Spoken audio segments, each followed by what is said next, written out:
تیری تے زندگی عرب دے بدواں نالوں بھی بدتر ہے. تو تے ٹی وی دی سکرین اگے بیٹھ کے نماز برباد کرنا ہے. تو زور ویلے اپنی دکان تے بیٹھے, تو اثر ویلے اپنی دکان تے بیٹھے, تو مغرب ویلے اپنی دکان تے بیٹھے. مؤذن نے آکھیا اللہ اکبر اللہ اکبر حی علی الصلاۃ حی علی الفلاح. تو دکان تے بیٹھ کے پتہ کی میسج دیتا ہے رب نو, مینوں اے کامیابی نہیں چاہیدی. رب وڈا نہیں, میری دکان وڈی ہے, میرا کاروبار وڈا ہے, میری جاب وڈی ہے, میری ملازمت وڈی ہے. احباب عزیز وقار, نماز دی اصلاح دے حوالے دے نال نداء الاسلام دا سب تو پہلا پیغام, اس نماز نو بر وقت ادا کر. بر وقت نماز پڑھیا کر تے رو رو کے نماز پڑھیا کر. بر وقت نماز پڑھیا کر تے ٹھہر ٹھہر کے نماز پڑھیا کر, رک رک کے نماز پڑھیا کر.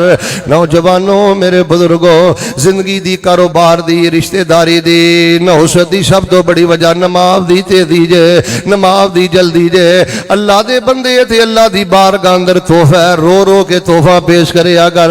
اللہ دے سامنے لمبے سجدے کریا کر, لمبے قیام کریا کر. اللہ پاک دے سامنے خشوع دے نال نماز ادا کریا کر. اللہ پاک نے قرآن پاک اندر فرمایا, اللہ پاک تے اوہی نمازاں قبول کردے نے جیڑیاں خشوع والیاں نے, جیڑیاں ٹھہراؤ والیاں نے, جنہاں نمازاں دے اندر انسان اپنے اللہ نہ دل لگا کے نماز پڑھدا ہے.